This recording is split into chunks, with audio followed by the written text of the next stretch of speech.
Good afternoon, everyone. Today's practical class is on the topic recording of blood pressure and effect of posture on blood pressure. So the aim of today's practical is to record blood pressure. So the definition of blood pressure is it is the pressure of the blood in the arteries as it is pumped around the body by the heart. Or it can also be defined as the pressure exerted by the blood as it presses against and attempts to stretch the walls of blood vessels. So this blood pressure does not stay the same all the time. It changes to meet your body's needs. It is affected by various factors including body position, breathing, emotional state, exercise and sleep.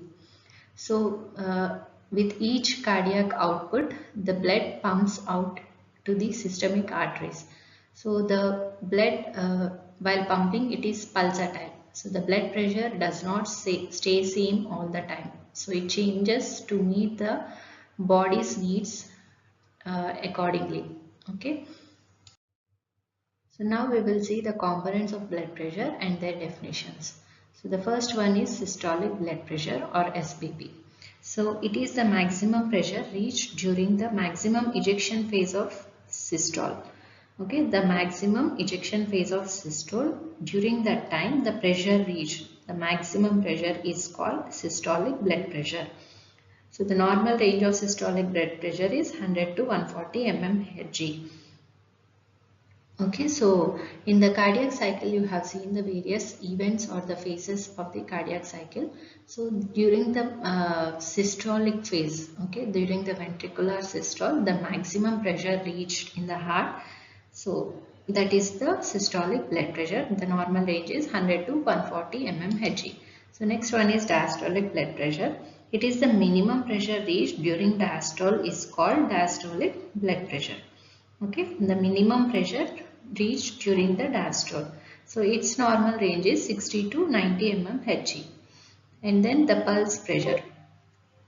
The pulse pressure is the difference between systolic blood pressure and diastolic blood pressure. So the average pulse pressure being 40 mmHg because the normal blood pressure is 120 by 80 mmHg. So the average pulse pressure, because the difference between systolic and diastolic will be 40. Okay, so the range will be 30 to 60 mmHg. So in physiology, we need to tell always the values in a range because each individual will have different values. So it is not same for everyone. 120 by 80 will not be seen in any in both individuals of the same family. So that's why we have to tell the values in a normal range unless we know the values exactly. Suppose you have checked the blood pressure of that person, then you can tell the exact value. So otherwise, if you don't know, you should tell the value. What is the normal blood pressure means 100 to 140 systolic, diastolic 60 to 90 mmHg, like that. And then the next definition will be mean arterial pressure. So it is the average pressure during the cardiac cycle. Since the duration of systole is shorter than that of diastole, the mean arterial pressure is slightly less than the average of SBP and DBP. The normal range of mean arterial pressure is 90 to 100 mmHg. It is calculated as, you can use a formula here. Mean arterial pressure is equal to diastolic blood pressure plus 1/3 pulse pressure. Okay, so mean arterial pressure is equal to diastolic blood pressure plus 1/3 pulse pressure. So these are the few definitions you need to know in relation to blood pressure. Coming to the apparatus required for the recording of blood pressure, we need a stethoscope and a sphygmomanometer or the BP instrument. So first of all, the stethoscope, you all know it and I hope you have seen it. So it is having a chest piece and the rubber tubing and earbuds or ear ring. So you all should have your own stethoscopes in your first year itself because you have to bring the stethoscope for the practical examinations. So if you haven't bought your own stethoscope, please buy the stethoscope, a student stethoscope. So for here it will be helpful for your practical examination, and also in the second year when you go to clinicals you will be carrying that stethoscope. So now we will see about the sphygmomanometer. So there are various types of sphygmomanometers available in the market. One is aneroid, mercury, and then electronic or digital BP apparatus.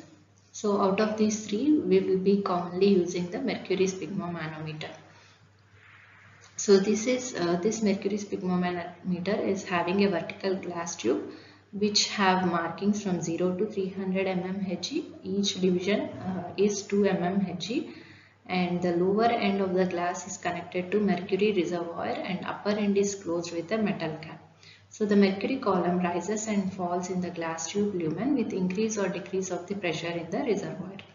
And then it is having a rubber bag or Riva-Rocchi cuff.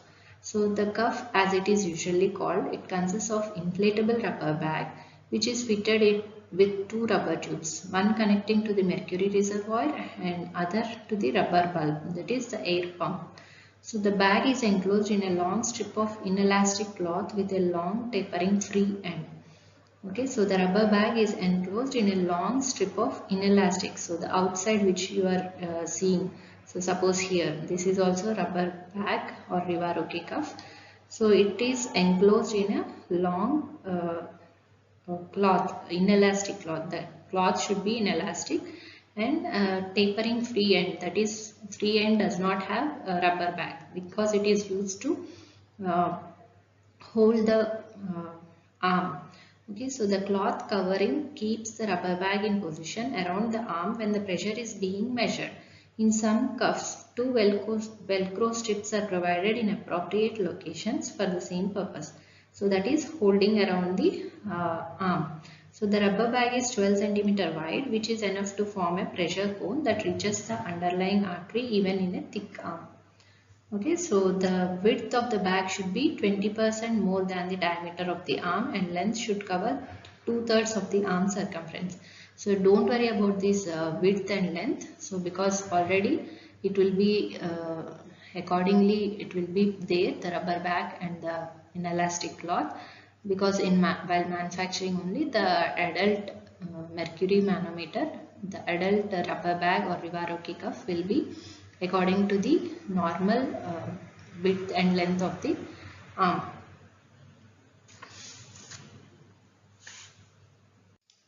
Because in infants, the width and length of the rubber bag or the Riva-Rocchi cuff will be changing. So in infants below 1 year, that is the width of the bag should be 2.5 centimeters only, and in adults it will be 12 centimeters.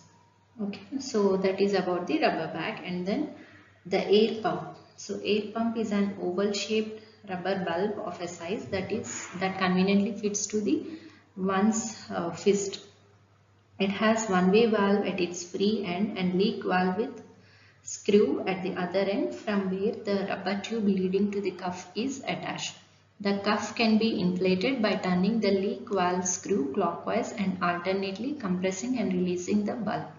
Deflation of the bag is achieved by turning the screw anti-clockwise. Okay, so by turning clockwise we can inflate and inflate the rubber bag, and while deflating we can release the air in the rubber bag. So that is how we will be inflating the air and deflating the air into the rubber bag. So after this inflating and deflating, now in the next slide we will see the principle and then what are the methods for measuring. And this aneroid manometer, so this is having metal bellows, mechanical links and a calibrated dial, this calibrated dial which replaces the mercury manometer. So it should be calibrated against a mercury manometer from time to time.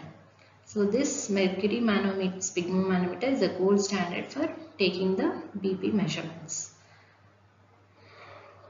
But because of environmental issues and other types of devices like aneroid and digital instruments are also being used increasingly. So nowadays you are most able to see this digital BP apparatus in almost all the hospitals. Okay, in our college we are having this aneroid type of sphygmomanometer. So before going to the methods of measurement, we will see the principle of recording blood pressure. So in the while recording blood pressure, we will be using the brachial artery. So this brachial artery is first compressed by inflating the rubber bag which is placed around the arm. When the rubber bag is inflated, the air pressure in the cuff overcomes the arterial pressure and obliterates the arterial lumen, leading to stoppage of blood flow. The pressure is then slowly released, which initiates the turbulent flow of blood through the obstructed segment of the artery, which can be studied by various methods of recording blood pressure. So the methods of recording blood pressure are auscultatory method, palpatory method, oscillatory method, and then invasive method, which is a direct method. These are indirect methods.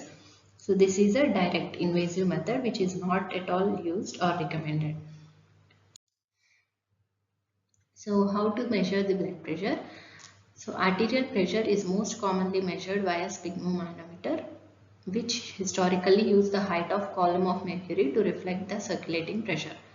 Blood pressure values are generally reported in millimeters of mercury, that is mmHg, and measured by wrapping an inflatable pressure cuff around the patient's upper arm. It is best to measure blood pressure when you are relaxed and sitting posture. So now coming to the steps. The patient's arm should be supported with his or her upper arm at the heart level. Okay, so this is very important point. So the upper arm should be at the heart level. Okay, that's why the patient arms should be supported on a table. And the back should be supported, legs uncrossed and feet on the floor. Upper arm should be bare with sleeve comfortably rolled up. The medical personnel should wrap the blood pressure cuff snugly around the upper arm, and the lower edge of the cuff should be 1 inch above the bend of your elbow. The cuff must be inflated quickly, either by pumping the squeeze bulb or pushing a button. Patient would feel tightness around his or her arm, and next the valve of the cuff should be opened slightly, allowing the pressure to slowly fall. As the pressure falls, that is while deflating the cuff, the reading when the sound of blood pulsing is first heard is recorded. So that is the systolic pressure. Okay. So after inflating, after the patient feels tightness, and you should be raising about the 180 level. Okay. So though the systole is 100 to 140 mmHg, you should raise the mercury level in the vertical glass tube above 180 or 200. After that, you have to slowly deflate the cuff.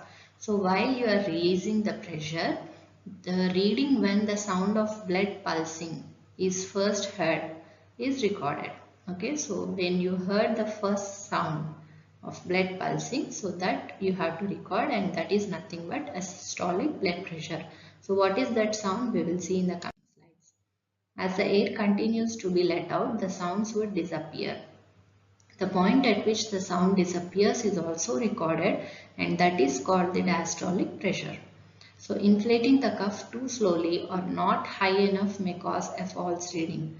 If you loosen the valve too much, you won't be able to determine your blood pressure because you will be missing the point where the sound stops. Okay, so those are some precautions you should follow. So you should not inflate the cuff too slowly or not high enough. Not so high, that is the vertical glass tube is having 0 to 300 markings, right? So you have to inflate till 180 or 200, and if you loosen the valve too much, so you will be missing the diastolic blood pressure.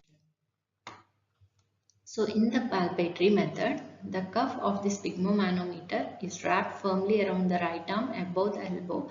So this is how you should wrap the rubber bag or the cuff, Rivaroki cuff, around the upper arm 1 inch above the elbow.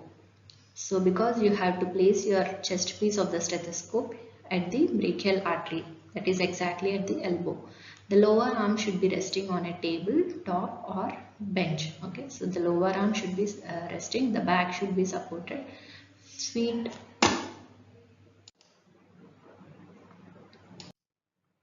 And next, the radial pulse is palpated with the fingers of the left hand. The number of beats in 30 seconds is counted, and the heart rate in beats per minute is recorded.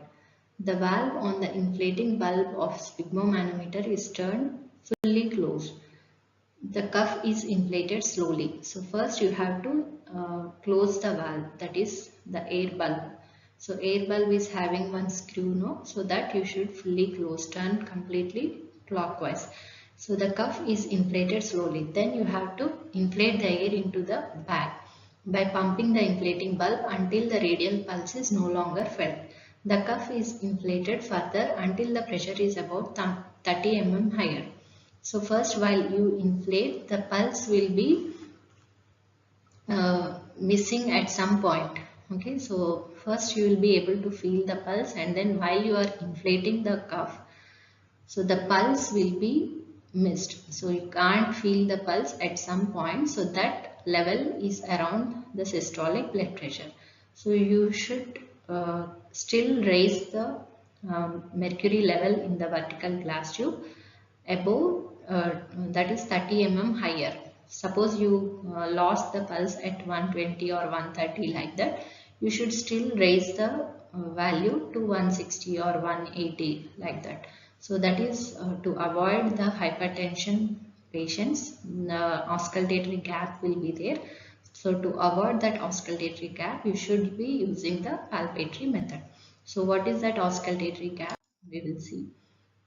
So the valve on the inflating bulb is opened slightly by turning it in anti-clockwise or counterclockwise direction, allowing the pressure to drop slowly by about 5 mm Hg. At some point, one will be able to feel the radial pulse once again. The pressure indicated on the gauge when the pulse reappears is noted. So this is systolic. So first, while inflating, you will be missing out the pulse, and then after raising 30 mm higher from the point where you lost the pulse, again you have to come back, that is deflate the cuff. So that is slowly you have to come back. While coming, the pulse again reappears. So that is noted, and it is recorded as systolic blood pressure.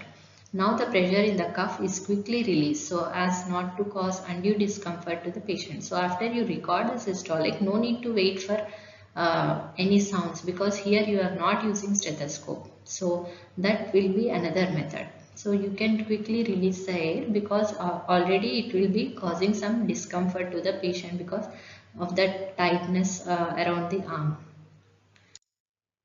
And then we will see the auscultatory method.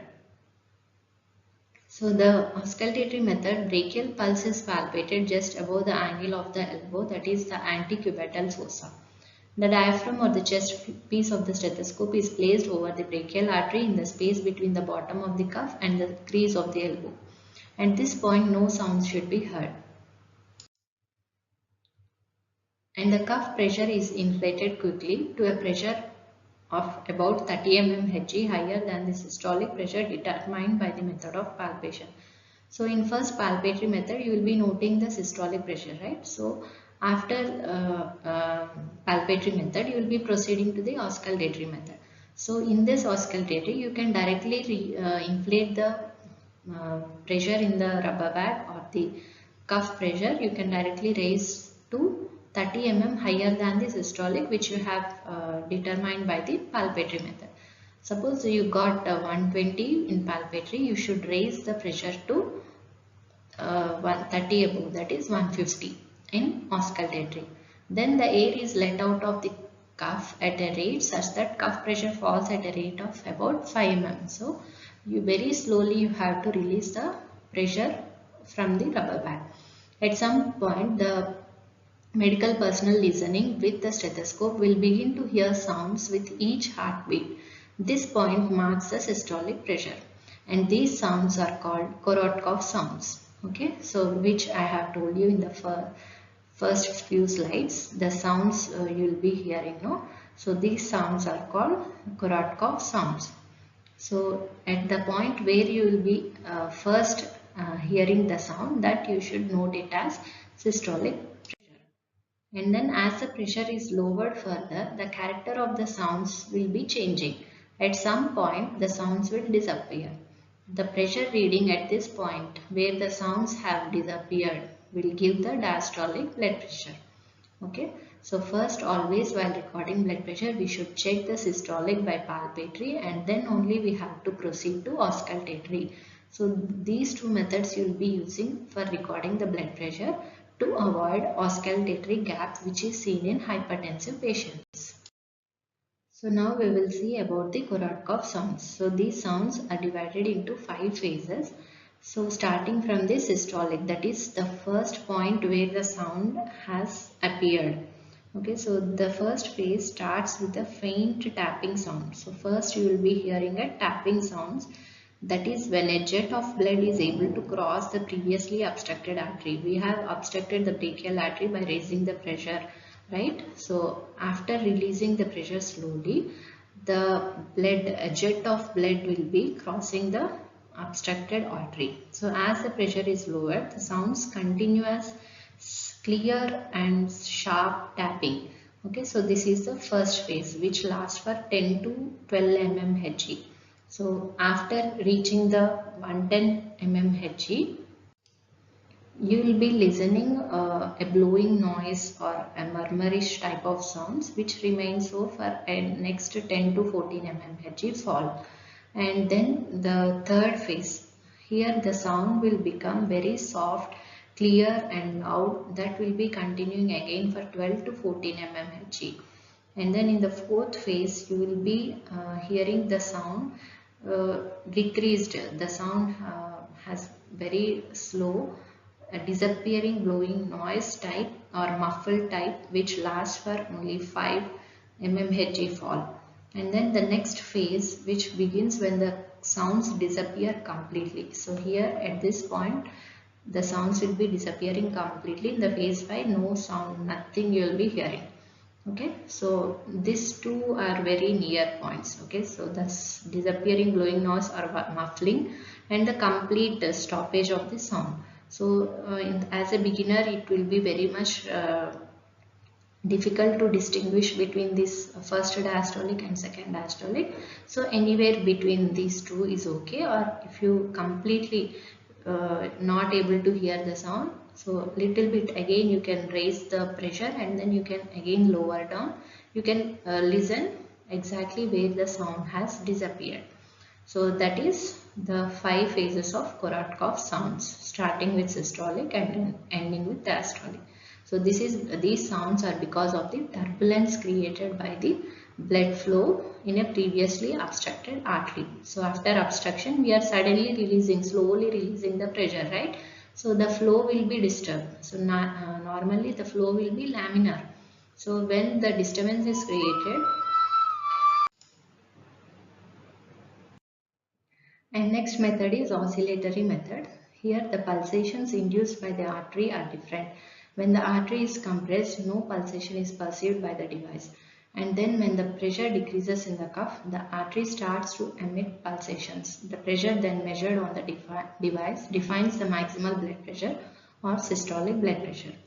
Okay, so here we will see the oscillations in the mercury manometer. So the pulsations induced by the artery are different. That is, when the artery is compressed, no pulsation is perceived by the device. And when the pressure decreases in the cuff, the artery starts to emit pulsations. The pressure then measured on the device defines the maximal blood pressure or systolic blood pressure. So during the pressure decrease in the cuff, the oscillations will become increasingly significant until a maximum amplitude of these oscillations defines the average blood pressure. So this oscillatory method is not at all used or recommended because it is difficult to exactly tell the oscillations when they are appearing, when they are disappearing, like that. Then the oscillations can still be seen during the decrease of pressure in the cuff until they disappear. The pressure then read on the device defines the minimal blood pressure or diastolic blood pressure.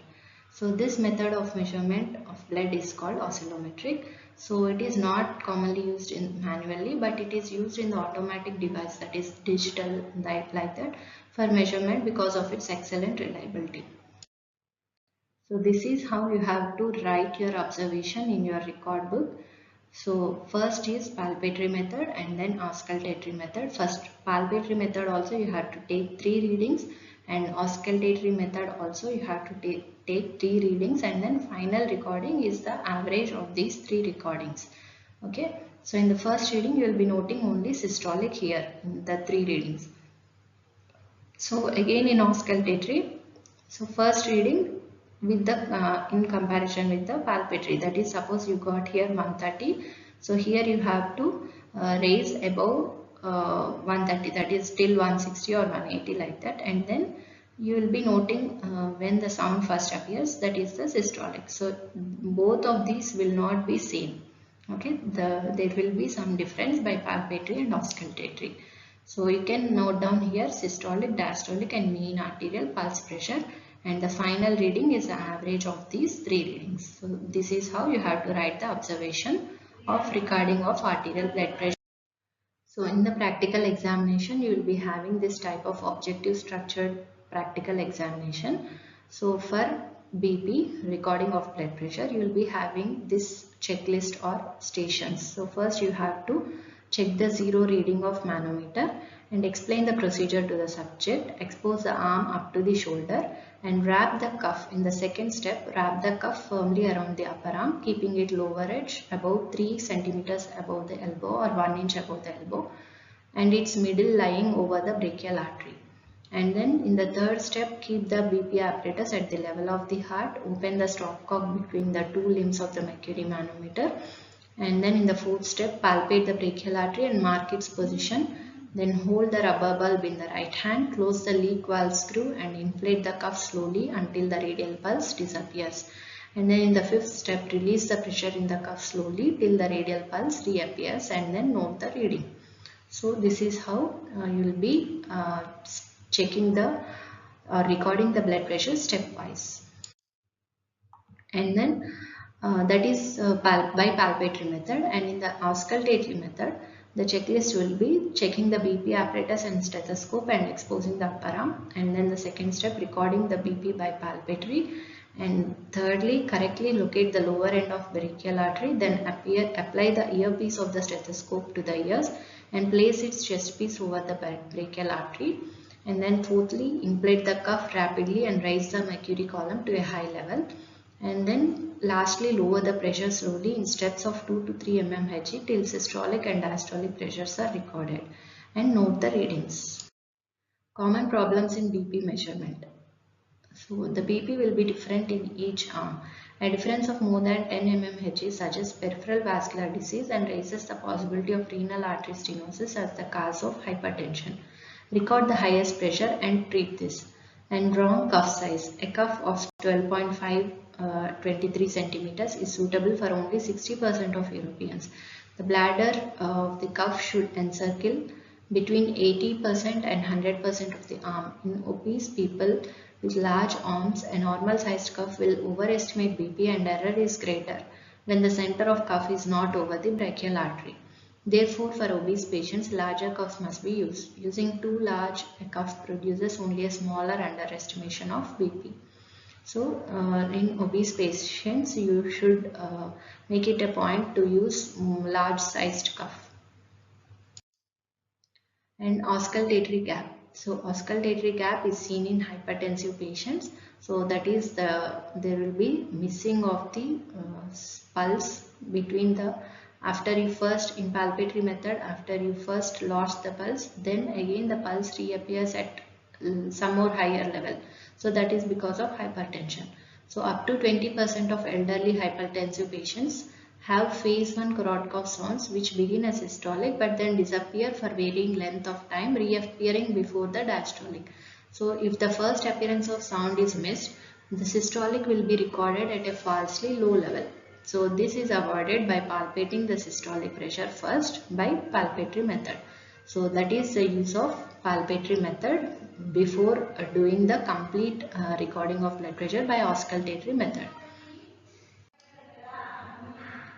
Next, excess pressure of stethoscope.